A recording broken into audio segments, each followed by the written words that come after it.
runtii ahmiyad aad u weyn ayay noo leedahay in maktabadda qaranka Soomaaliyeed dib loo dhiso oo waliba juhdi iyo time la geliyo sidii dib loogu soo celi lahaa mar labaad.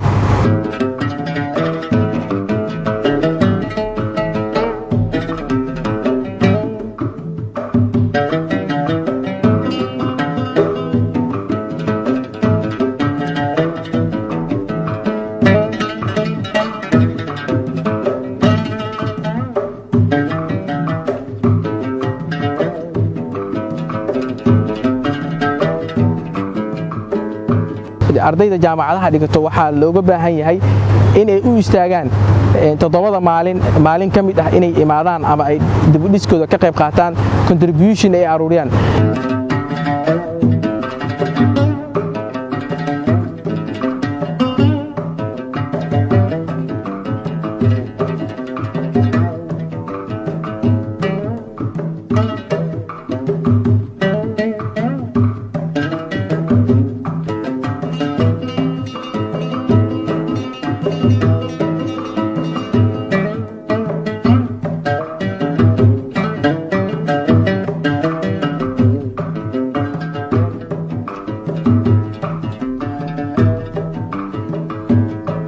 ardada marka laga hadlaayo waa manbaca koowaad ee cilmiga ay ka qaataan weeyaan maktabadda dhinacyo fara badan bay ka saacidaa maktabadda sida ognahay ardada ama dadka wax barta meelaha ay ka xigtaan culuumta waxa ugu horeeyo buugaagta cilmiyada lagu qoro kuwaas lagu kaadiyo maktabadaha.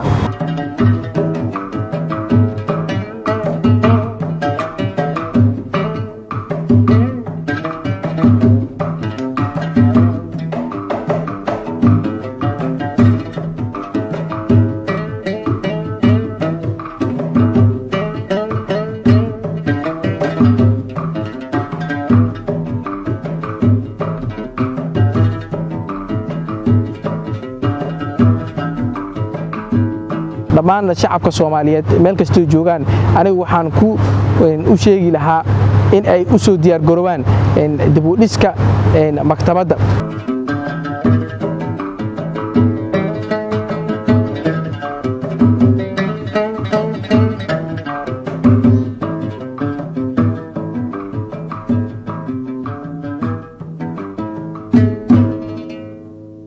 aabe ama hooyo maantay lacagta aad dhiibto ee maktabadda aad ugu deeqdo dabcan faa'iidada koowaad qofka helaya waa ubadkaada iskuulka dhigto ama jaamacadda dhigto.